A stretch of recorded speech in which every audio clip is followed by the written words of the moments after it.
Hello everyone, I am Afifatu Alfia. Today, I would like to share the material about narrative text. So, let's check it out. Definition about narrative text.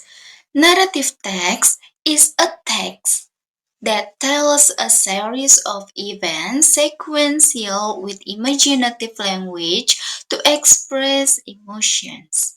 Nah, jadi definisi dari naratif teks ini yaitu sebuah rangkaian cerita secara beraturan yang menggunakan bahasa imajinatif untuk mengekspresikan sebuah emosi dari si penulis atau pengarang cerita. And next, purpose of narrative text. The purpose of narrative text is to amuse the reader with a story so that the reader through a story.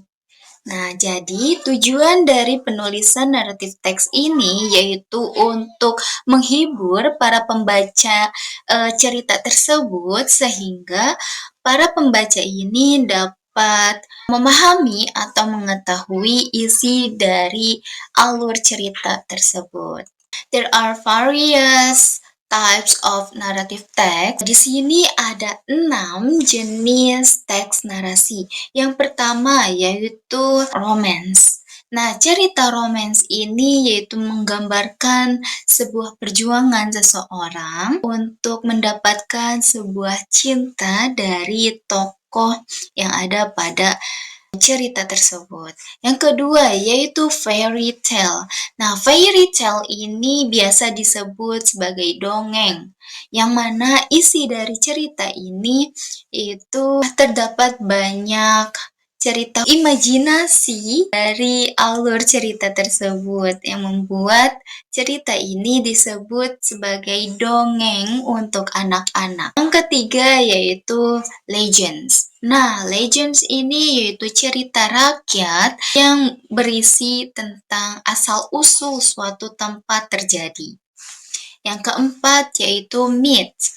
Nah, myths ini atau mitos ya, cerita rakyat yang banyak sekali beredar di masyarakat. Nah, biasanya cerita myth ini dianggap sebuah cerita yang faktual oleh para masyarakat tersebut. Padahal ya, cerita myth ini berupa mitos.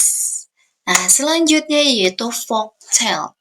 Folktale ini yaitu cerita rakyat menceritakan tentang sebuah cerita turun-temurun ya, dari lisan ke lisan pada zaman dahulu hingga saat ini masih ada. Yang terakhir yaitu fable. Nah, fable ini yaitu cerita yang berisikan tokoh-tokohnya itu para binatang. And this is the generic structure of narrative text. Nah, tentunya seperti yang sudah kita ketahui bahwa dalam sebuah penulisan cerita tentunya ada struktur penulisan. Nah, di sini generic structure narrative text ada 4. Yang pertama yaitu orientation. Nah, orientation ini yaitu sebuah pembuka cerita atau prolog ya. Nah, orientasi ini berisi tentang alur cerita, tentang latar suasana, latar tempat, dan juga karakteristik dari para tokoh cerita. Selanjutnya yaitu complication or problem, yaitu konflik, permasalahan yang ada pada cerita. Selanjutnya resolution. Nah, resolution ini seperti yang sudah kita ketahui bahwa solusi ya. Resolution ini yaitu solusi dari permasalahan cerita. Yang terakhir yaitu reorientation atau coda. Nah, reorientation atau coda ini yaitu berupa ending dari cerita. Biasanya di dalam cerita, penulis atau pengarang cerita tersebut mencantumkan koda atau reorientation ini. Namun, pada beberapa cerita tidak tercantumkan. Nah, bagaimana jika tidak tercantumkan? Maka kita harus membuat amanat atau kesimpulan dari cerita tersebut. Apabila setelah kita membaca cerita tersebut secara runtut, namun tidak ditemukan reorientation ini atau koda ini, maka kita perlu membuat amanat atau kesimpulan. Alright, nah di sini ada satu cerita berjenis fable, yang mana tokoh ceritanya ini yaitu tentang The Ant and the Dove, yaitu seekor semut dan juga seekor burung merpati. One hot day, an ant was seeking some water. After walking around for a moment, she came to a spring. To reach the spring, she had to climb up a blade of grass. While making her way up, she split and fell accidentally into the water. Pada suatu hari yang panas, ada seekor semut mencari sumber mata air. Setelah berjalan beberapa saat, semut tersebut menemukan sumber mata air. Nah, untuk mencapai sumber mata air tersebut, dia harus memanjat sehelai rumput. Untuk memanjat sehelai rumput tersebut, dia terpeleset dan terjatuh ke dalam air. She could be have sunk if a dove up nearby tree had not seen her. Seeing the ant was in trouble, the dove quickly put off a leaf from a tree and dropped it immediately into the water near the struggling ant. Then the ant moved towards the leaf and climbed up there. Soon it carried her safely to dry ground. Dia hampir saja tenggelam apabila burung merpati yang ada di dekatnya tidak melihatnya.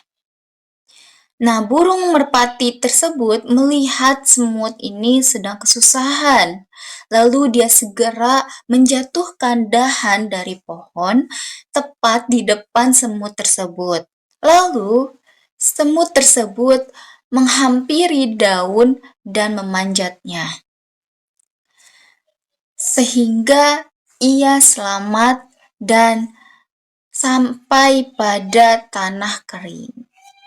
Not long after that, there was a hunter nearby who was throwing out his net toward the dove, hoping to trap it in this way. Nah, tidak lama dari itu datang seorang pemburu untuk menangkap burung merpati. Ia menjatuhkan net tepat di depan burung tersebut, berharap burung tersebut terperangkap. Guessing what he should do, the ant quickly beat him on the heel. Nah, menebak-nebak apa yang harus dilakukan, semut tersebut segera menggigit tumit si pemburu. Feeling the pain, the hunter dropped his net and the dove flew away quickly from this net. Merasa kesakitan, membuat si pemburu ini menjatuhkan netnya sehingga burung merpati segera terbang bebas. Setelah kita membaca cerita The Ant and the Dove, nah mari kita analisis generic structure-nya ya. Yang pertama, tentunya kita harus menemukan reorientation. Nah, reorientation dari cerita The Ant and the Dove ini terdapat pada paragraf pertama. Di situ menceritakan siapa saja tokoh dari cerita The Ant and the Dove ini dan bagaimana alur atau latar dari cerita ini. Lalu complication atau konflik dari cerita ini. Nah, complication dari cerita The Ant and the Dove ini terdapat pada paragraf kedua dan juga ketiga ya teman-teman, dapat dilihat di situ bahwa terdapat sebuah konflik yang mana semut atau the ant ini ia akan menghampiri sumber mata air namun terjatuh. Konflik keduanya yaitu pada paragraf ketiga. Yang mana di situ pada paragraf ketiga terdapat konflik, tiba-tiba datang seorang pemburu.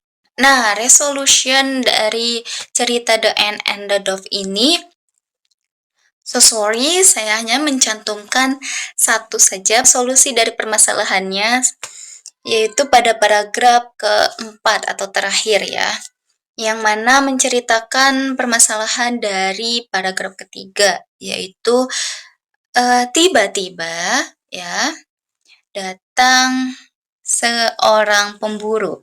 Nah, solusinya ada di paragraf keempat, yaitu pemburu tersebut lari terbirit-birit karena tumitnya digigit oleh semut. Dan burung merpati dapat terbang bebas kembali. Selanjutnya, reorientation. Nah, untuk reorientation pada cerita The Ant and the Dove ini tidak tercantumkan oleh pengarang cerita. Nah, bagaimana jika tidak tercantumkan? Maka kita perlu membuat amanat atau kesimpulan dari cerita tersebut. Moral value dari story ini yaitu one good turn deserve another. Nah, bahwa satu kebaikan berhak mendapatkan kebaikan yang lain. Nah, sesuai dengan cerita ini bahwa semut dan juga burung merpati ini saling tolong-menolong. Alright, untuk penugasan atau refleksi dari materi ini bisa berupa project based learning, yaitu memberikan tugas kepada siswa, murid, atau pelajar berupa kerja tim atau kerja kelompok. Memberikan puzzle satu cerita untuk dianalisis generic structure-nya, menentukan orientasi, menentukan complication atau problem, menentukan resolution, dan juga menentukan reorientation atau kode. Nah, seperti ini ya teman-teman. Penugasannya seperti ini. Contohnya itu puzzle, satu cerita digunting gitu, dibuat puzzle untuk menentukan yang mana judul, yang mana reorientation, yang mana orientation, yang mana konflik, dan juga yang mana resolution. Nah, dibuat puzzle seperti ini. Penugasan berikutnya bisa dengan metode berupa gaming based learning. Siswa bisa ditugaskan berstorytelling atau mendongeng dengan menggunakan metode gaming ini.